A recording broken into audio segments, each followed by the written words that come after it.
Hey, another podcast. Today's topic, Russia nearly exploded. It's a very confusing topic. So it's all over the news. Evgeny Prigozhin, leader of a private military group, Wagner, just went rogue. He said, fuck this, we're going to go and storm. Officially what he said was the military center.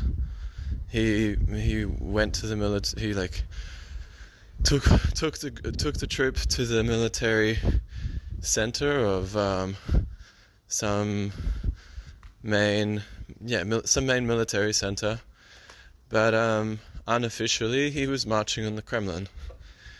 It was sorted relatively, in comparison to how armed insurrections go, very quickly, which kind of seems like makes a lot of people think that he was drunk, or at least, it's just very strange that he would take up arms and have such a well orchestrated plan and just turn back. And this didn't happen without any bloodshed. 20 people died. According to him, it was all just an accident. But how that is a loss of life. No matter what the statistics are with the deaths in the military operation / war, 20 people is a loss of life, and you can't just get away with it. Officially he said that every family of would receive translated $1 million US, which is tons by Russian standards, but it's a loss of life, and it just can't come to pass without punishment. There's got to be something. Just think of how those families would feel if nothing happened. No, Putin didn't use Prigozhin's name, and Prigozhin didn't use Putin's name. Probably because, who knows? One reason could be that they don't want to destroy their own popularity, seeing as the other person is immensely popular. The other could be that there is actually a profound level of respect between them, and that Prigozhin's actions were truly aimed just against Shoigu. In the private video that Prigozhin released, he talks a lot of stuff which has actually been disputed by he talks about a lot of strategic losses, and he names a lot of Western talking points, which makes it seem like he's working together with the West. But obviously his MO is that he is trying to prevent Russia from falling apart through being controlled by corrupt military leaders, and according to him that's Shoigu. So in one of his videos he names Shoigu as a mentally ill military leader who's not only useless at his job, but wants the stars. He wants to be buried with certain accolades that he's psychopathically causing this conflict for.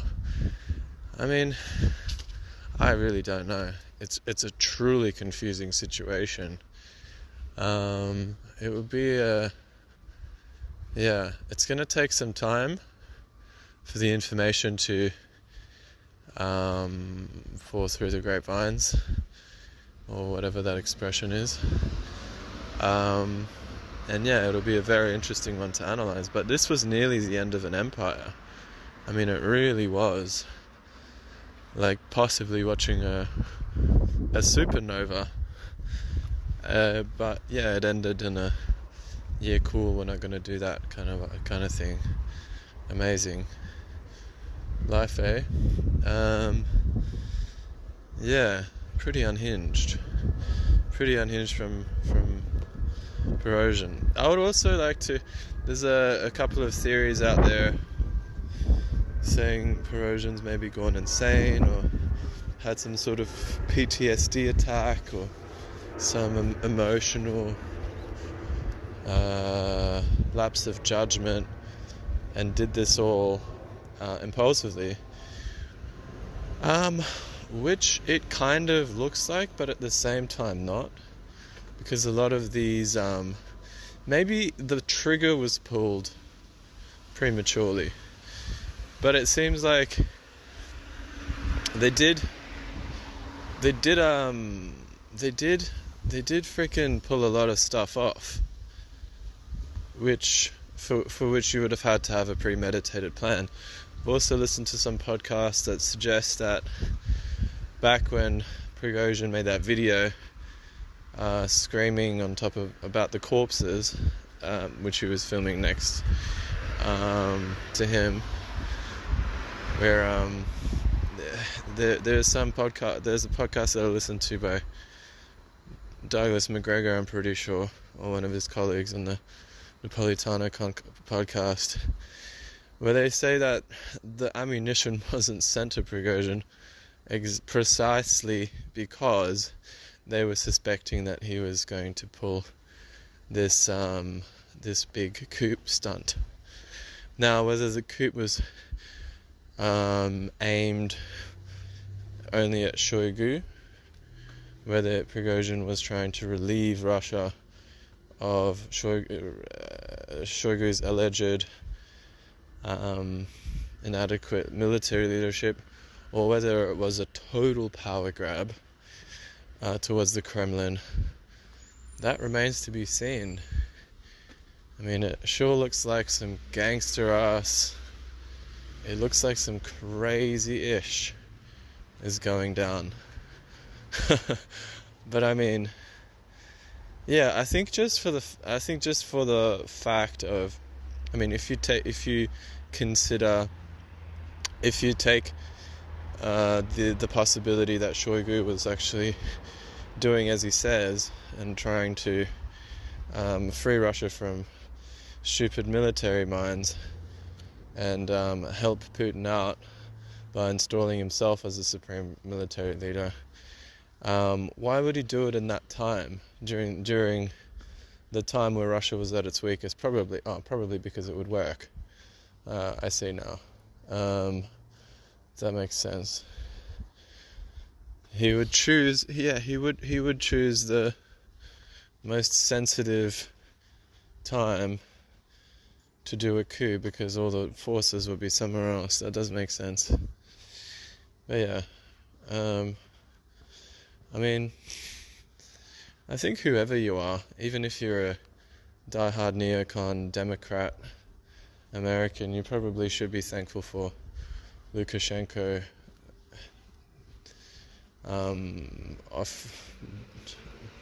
or whoever championed it, finishing the situation, because Russia is a nuclear power, and in this chaos you really can't predict what would happen. I mean, World War III could be triggered. It's not like Russia would just go down without swinging. It would trigger an insane, and absolutely, if Russia had collapsed, it would have triggered something insane. Like, no doubt about that. Absolutely no doubt about that.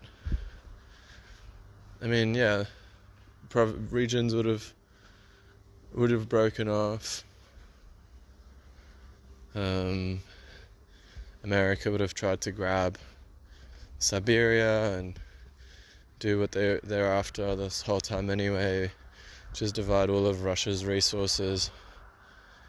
And I don't think Russia would have gone down swinging. I mean, that's not really Russia's style, is it? Well, except for the Cold War, of course. But during the Cold War they were American controlled. But yeah, another one for the streets, baby. In other news, I'm in Collingwood. It's a cool place. It reminds me a lot of Newtown in Sydney, where it's kind of the hipster cool dude graffiti spot. We're doing the graffiti things, like, what up? We graffitiing. We so cool. Yeah, it's cool. Everything's kind of cubey. You know what I'm saying? It's like cubes everywhere. We've got cubes over here, cubes over there. Cubes. We're all covered in cubes. I mean, it's meant to be the artistic area. But whatevs. I can see a bicycle. Wonder if anyone owns that bicycle. Anyway, so, yes. No, this area is cool. It's a bit expensive. But what can you do? I found a very nice bicycle. Kind of want to take it. But I know it's someone's bicycle. I shouldn't take someone's bicycle. Oh well. No. It's good I didn't take it. Yeah.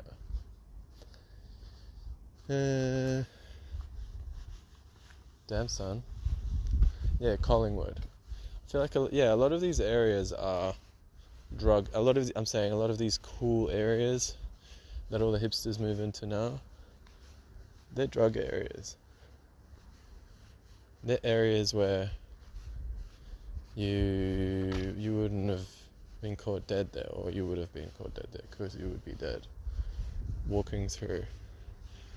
And because there's artists, because there's dodgy people, it's kind of cool to live there, and then all the rich people move in and then they make it too expensive to put on gigs. And voila. And it's over. And then it becomes rich and no one wants to fucking live there anymore. No one wants to live there anymore. And yeah. And that's it. And that's a wrap. Nah, Collingwood's cool. Love it. I did a sublease here for a while. Sublet, I should say. I recommend sublets. I should have done that a lot. They're nice. You don't have to stay anywhere for long. I mean, my style is not to stay places for long. It really helps not to own possessions when you don't stay in places, because then you don't have to try to carry them. Yeah, it's cool. It's groovy. Yeah. If you're going to San Francisco, be sure to wear some flowers in your hair. Yeah, that's a song that came into the podcast for no reason. But we're producing content, right? It doesn't matter what you put in. Content. You gotta get that content. Hey, I got the content. Hey, content. Music, books, everything. Content. This umbrella term content is really pissing me off. Because it's so hipster. It's a hipstery way of saying everything.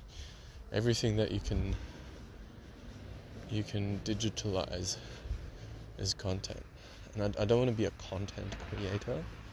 I suppose because I'm trying to kind of be classical or whatever. But that's what I'm doing. Everything's content, right? Content.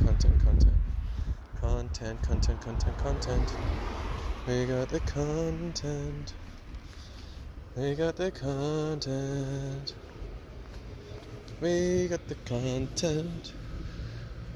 content in Melbourne. Yeah. We got some content for you guys.